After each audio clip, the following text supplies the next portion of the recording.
feel bad that Khloé's a little bit stressed out right now. She's a new mom. She's just figuring out motherhood. It's hard leaving your first baby, so it's going to take a little bit of creativity to keep her mind off of what she's left behind at home and on her Good American launch. What do you get when you mix a fashion empire, a newborn baby, separation anxiety, and a mime? No, this isn't the setup to a bizarre joke. This is just another day in the life of Khloé Kardashian. And honestly, we're here for every chaotic, emotional, hilarious second of it. Hey everyone, welcome back to Celeb Tales HD, where we serve up the juiciest celebrity stories with a side of sass. Today, we're diving deep into one of the most relatable Keeping Up with the Kardashians episodes that had moms everywhere saying, "I felt that." Before we get into this emotional roller coaster, make sure you hit that subscribe button and smash that notification bell so you never miss out on the hottest celebrity tea. Trust me, you'll want to be first in line for what we've got brewing. Now let's get into it. Picture this. You've just had a baby, your hormones are doing the cha-cha, you haven't slept more than 3 consecutive hours in weeks, and suddenly you have to leave your precious little bundle of joy to go launch a major business venture in multiple cities. Sounds like a nightmare wrapped in a panic attack, right? Well, that's exactly the position Khloé found herself in. And let me tell you, watching her navigate this situation was like watching someone try to juggle flaming torches while riding a unicycle on a tightrope. Spoiler alert, she actually pulled it off, but not without some serious backup from the ultimate momager herself, Kris Jenner. Let's set the stage here. Khloé Kardashian had just welcomed her daughter True into the world, and like any new mom, she was basically functioning on a cocktail of love, exhaustion, and probably way too much coffee. But here's the thing about being a Kardashian. The hustle never stops, not even for diaper changes and midnight feedings. Khloé's activewear line for Good American was about to launch in New York City and Seattle, 2 massive markets that could make or break this expansion. This wasn't just some casual pop-up shop situation. This was major league business requiring her full attention and physical presence. The only problem? Khloé's full attention was currently occupied by a tiny human who depended on her for, everything. Now, I don't know about you, but the idea of leaving a newborn for the first time sounds about as appealing as a root canal without anesthesia. The mom guilt is real, people. It's that nagging voice in your head telling you that you're a terrible parent for wanting to pursue your dreams, that your baby will definitely forget who you are in the 3 days you're gone, and that the world might actually end if you're not there for every single second. Khloé was drowning in this guilt, and honestly, who could blame her? This was uncharted territory. She'd never been away from True since the moment she was born, and the thought of missing even a single smile, giggle, or adorable baby sneeze was tearing her apart inside. Enter Kris Jenner, stage left, with the confidence of someone who's raised 6 children and managed to turn them all into millionaires in the process. If anyone knows how to juggle motherhood with building an empire, it's Kris. She didn't just offer to help, she practically swooped in like some sort of glamorous superhero, cape made of designer fabric and all. Kris volunteered to take care of True while Khloé was away handling business, and suddenly, the impossible seemed possible. But let's be real for a second. Having Kris Jenner as your backup isn't like calling your neighbor to babysit. This woman has more organizational skills in her perfectly manicured pinky finger than most of us have in our entire bodies. She's not just Grandma Kris, she's Grandma Kris with a master plan, a fully stocked fridge, and probably a color-coded schedule for the baby. Despite having the world's most competent grandmother on deck, Khloé's anxiety was still doing backflips.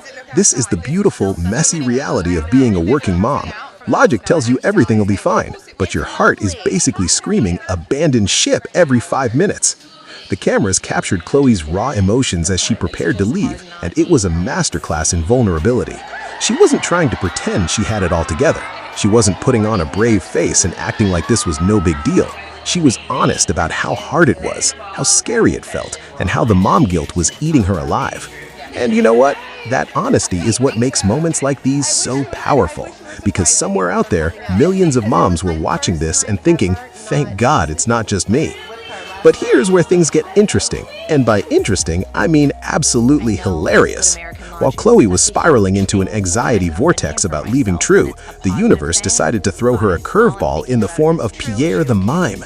Yes, you read that right. A mime. because apparently when the Kardashians experience emotional turmoil, the solution involves silent performance art and exaggerated facial expressions. Pierre wasn't just any mime, he was a full-on distraction machine, serving up physical comedy gold that had Khloé cracking up despite her worries. There's something beautifully absurd about watching a grown woman in the middle of an existential motherhood crisis being cheered up by a man in striped clothing who refuses to speak. But honestly, it worked. Sometimes you just need something completely ridiculous to pull you out of your own head, and Pierre delivered that in spades. Now let's talk about what Khloé was actually leaving to do, because this wasn't some frivolous trip. Good American's activewear launch was a massive deal. Khloé had poured her heart, soul, and probably a small fortune into building this brand that celebrates body inclusivity and makes women feel confident regardless of their size. The company had already made waves with their denim, but expanding to activewear was a strategic move that required flawless execution. New York and Seattle were chosen as launch cities for specific reasons. These are major markets with fashion-forward consumers who aren't afraid to spend money on quality pieces. The stakes were incredibly high. This wasn't just about selling leggings, it was about proving that Good American could compete in the cutthroat activewear space dominated by giants like Lululemon and Nike. The New York launch kicked things off with all the glitz and glamour you'd expect from a Kardashian business venture. Khloé showed up looking absolutely stunning because apparently sleep deprivation and emotional exhaustion translate into flawless makeup and killer outfits when you're a Kardashian. But beneath that polished exterior, you could see the wheels turning. Every spare second, she was probably thinking about True.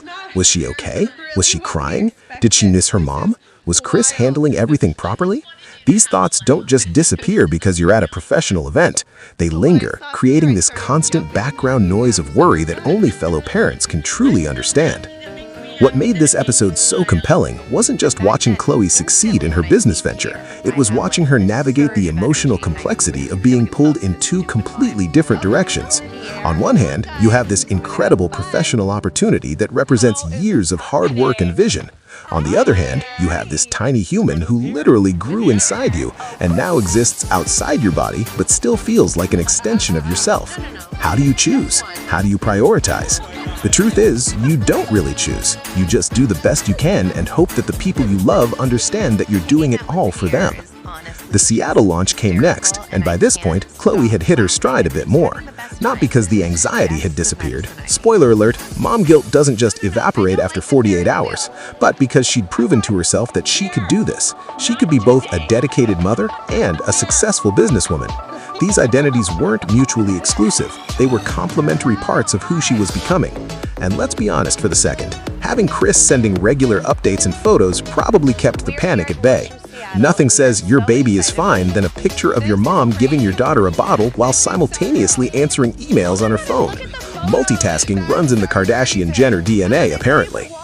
Throughout this entire experience, the importance of family support became crystal clear. Khloé didn't have to do this alone, and that made all the difference. So many women feel like they have to be superheroes, managing everything themselves without asking for help, because society has convinced us that needing support somehow makes us weak or inadequate. But watching Khloé lean on her mom wasn't a sign of weakness, it was a sign of wisdom. She recognized that she couldn't be in two places at once, and instead of torturing herself trying, she accepted help from someone she trusted implicitly. That's not failing at motherhood. That's being smart enough to build a support system that allows you to pursue your dreams without sacrificing your values. The episode also highlighted something rarely discussed in celebrity culture: the emotional toll of success. We're so used to seeing the Kardashians living their best lives, attending parties, and being fabulous that we forget there's a human cost to maintaining that lifestyle. Every business win comes with sacrifice. Every professional milestone means time away from family. Every achievement is tinged with the bittersweet awareness that you can't be everywhere at once. Khloé's vulnerability about her struggles made this episode feel less like a reality TV show and more like a genuine conversation about the challenges modern women face when trying to have it all. And can we talk about Kris Jenner for a second? Because that woman deserves her own standing ovation. She didn't just watch True for a few days. She gave Khloé the gift of peace of mind. She provided the emotional foundation that allowed her daughter to take this professional leap without completely falling apart. That's what good support looks like. It's not just about performing the physical tasks, it's about creating an environment where the person you're helping can actually focus on what they need to do without being consumed by worry. Kris didn't bombard Khloé with anxious texts or make her feel guilty for being away. She held the fort with confidence and competence, proving once again why she's the momager everyone needs but very few people actually have.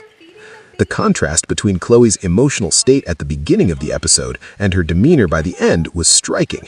She left for New York as a bundle of nerves and guilt, but she returned as a woman who'd conquered her fears and achieved something significant. The launches were successful, the activewear was well received, and most importantly, True was absolutely fine. The world didn't end, the baby still recognized her mother, and Khloé learned an invaluable lesson. She to pursue her professional ambitions without being a bad mom. These two aspects of her life could coexist, even if the balance sometimes felt precarious. What made this episode resonate with so many viewers was its authenticity. This wasn't manufactured drama or contrived conflict. This was real life playing out in real time. Every mom who's ever felt torn between career and family saw themselves in Khloé's struggle. Every woman who's ever felt guilty for wanting something beyond motherhood connected with her journey. And every person who's ever relied on family support to get through a challenging time understood the relief Khloé felt knowing Kris had her back. The Kardashians might live in mansions and wear designer clothes, but the emotions they experience are universal. The inclusion of Pierre the mime, while seeming random, actually served a deeper purpose. Sometimes when we're overwhelmed by serious concerns,